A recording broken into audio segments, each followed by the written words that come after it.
smells good. G'day guys, what are we doing today? We're looking at the iPhone 12 Pro, iPhone 11 Pro, and the Pixel camera astrophotography in our pristine, awesome night skies.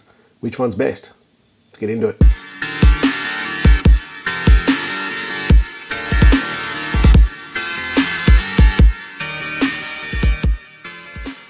G'day guys, Shane Mostyn here. If you're new here, make sure you check out the description. Everything that we're talking about today is in the description down below.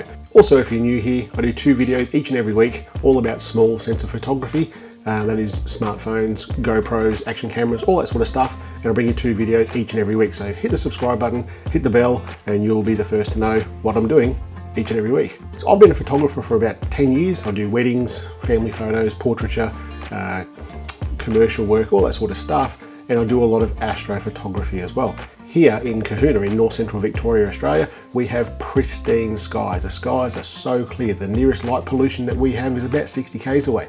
So we can take some really cool photos at night of the stars. What I've been known for more recently is taking photos of the stars with mobile devices. And I'll tell you what, we get some pretty magnificent results out of a little small sensor of the stars. So what are we doing today? Well, you may have seen the last video I did all about iPhone 12 Pro and how to shoot astrophotography with that, and I'll link it up the top here. But whilst I was out there, and what you guys probably didn't realize is I also took other photos with the iPhone 11 Pro, the iPhone 12 Pro, and the Pixel 4a in astrophotography mode. And what we're doing today, we're getting those photos, throwing them into Lightroom and seeing how they actually compare when you get nice and close to the pixels and see what sort of photos these really are.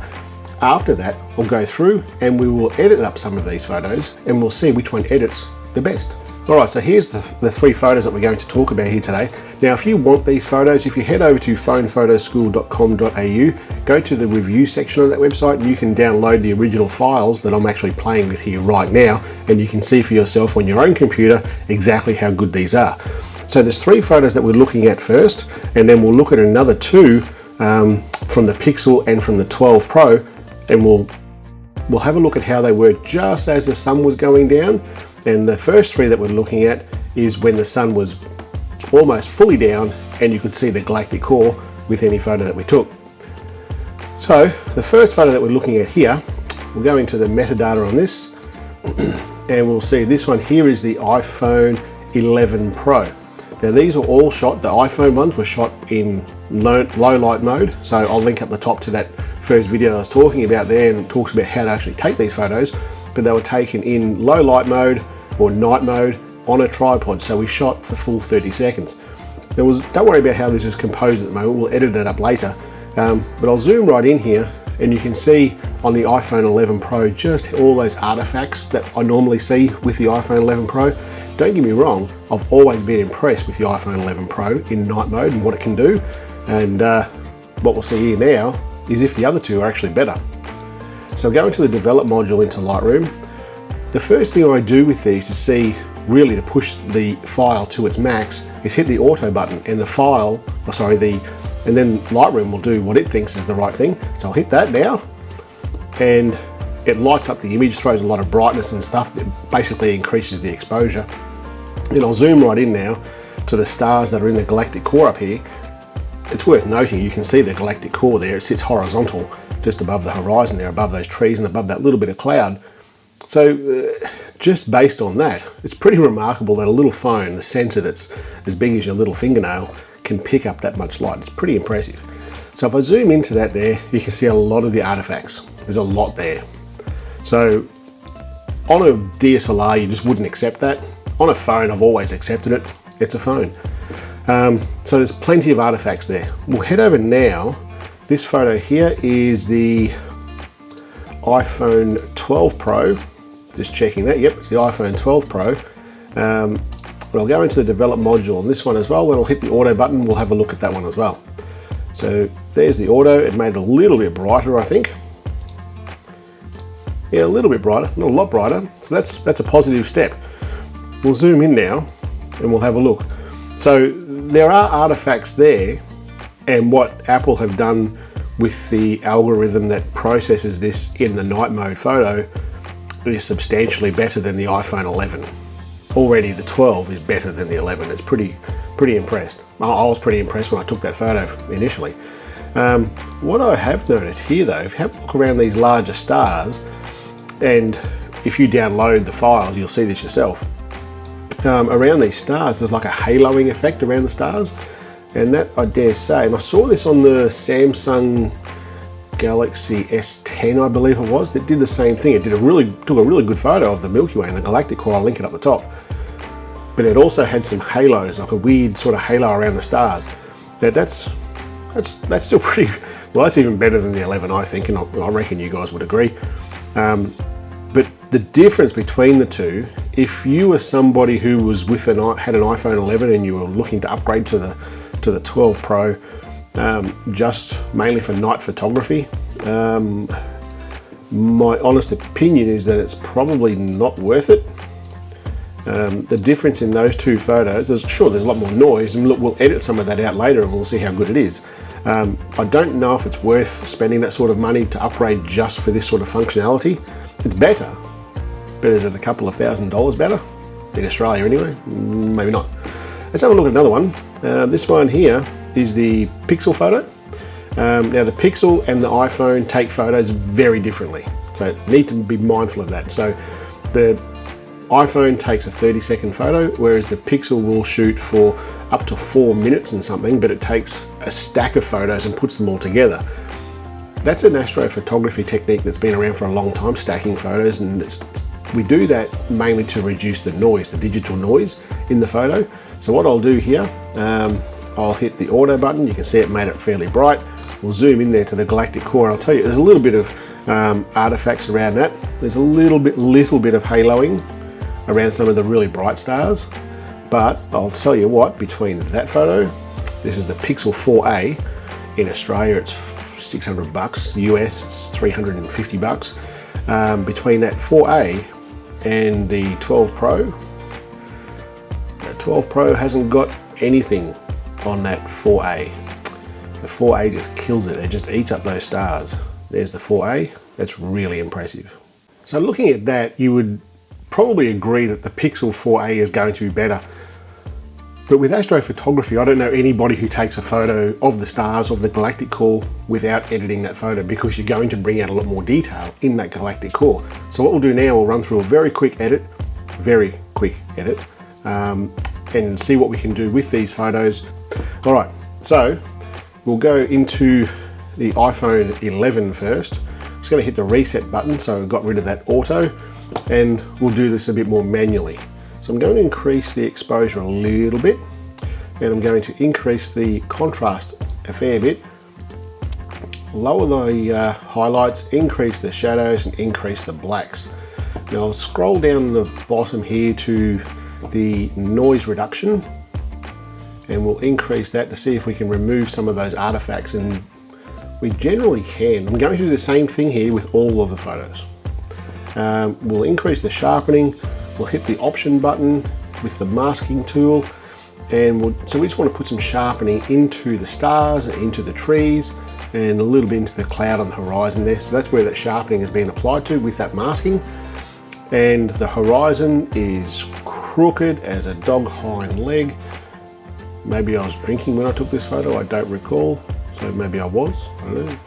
Anyway, let's straighten that up. Go into that tool, the cropping tool, bring it down so it's nice and straight. That's done. I'm happy with that. We'll go on to the 12, and we're going to do the same thing now. We'll hit the reset button, increase the exposure. We don't even need to. That's interesting. I didn't notice that before. The 12 shoots a lot brighter than the 11. That's interesting.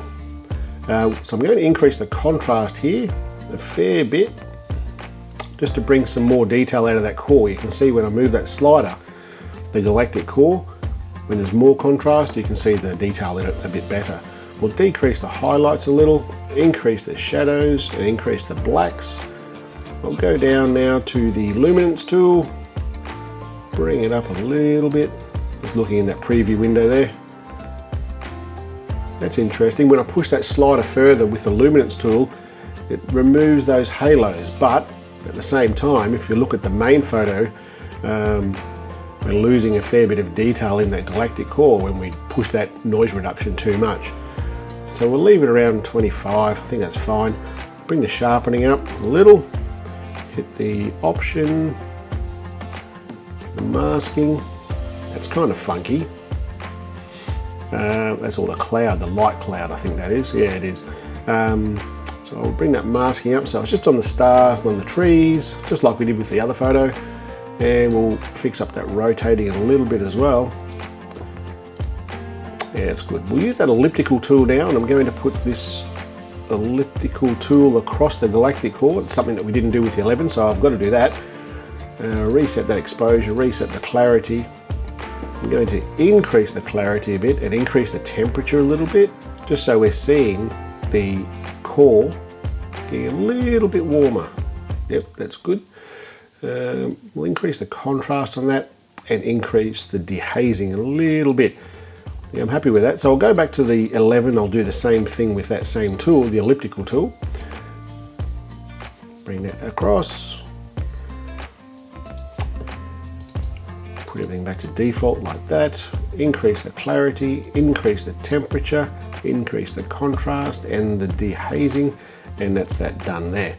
So there's the 12 edited, there's the 11 edited. Let's have a look at this bad boy, the pixel. We'll reset that first, increase the brightness, the exposure a little bit, increase the contrast, decrease the highlights, increase the shadows, and increase the blacks. Already, that looks better. All right, we'll go down to the noise. Do I even want to do that? I'm not going to do that. There's no reason to adjust that luminance slider on this particular photo because it's not noisy. The way that it stacks it, it pretty well eliminates the noise. And I think that's the key to making the Pixel cameras better for astrophotography. So I'll just fix up that horizon because obviously the tripod wasn't playing right.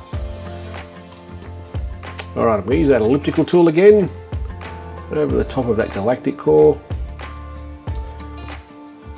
Reset those two, increase the clarity. Wow. We'll increase the temperature and the dehazing and the contrast.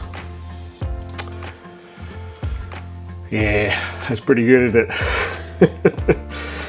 All right, that's those three photos edited. Very slapdash. There's the Pixel.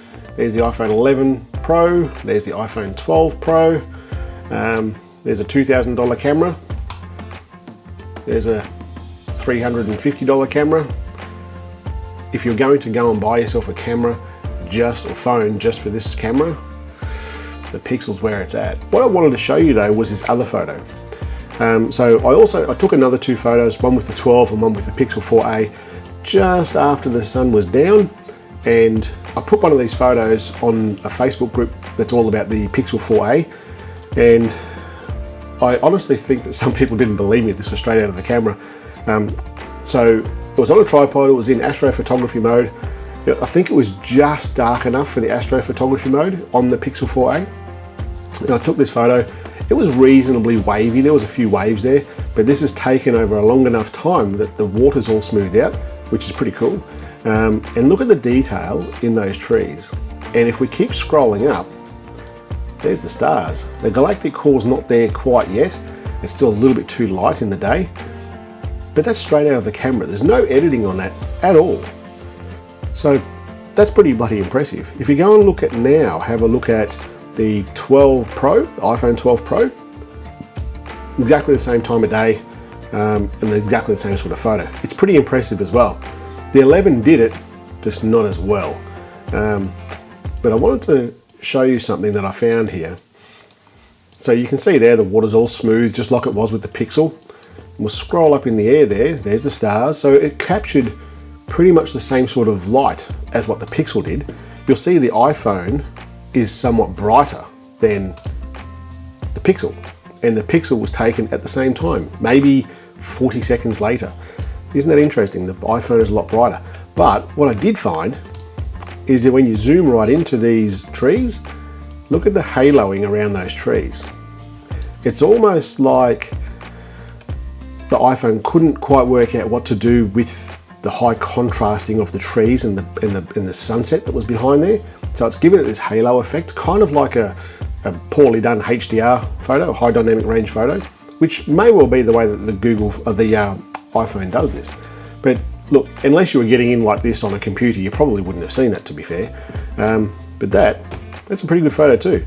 But I've got to tell you, when it comes to these astro photos, the Pixel 4a, it just eats the stars. It's a killer phone for nighttime photography.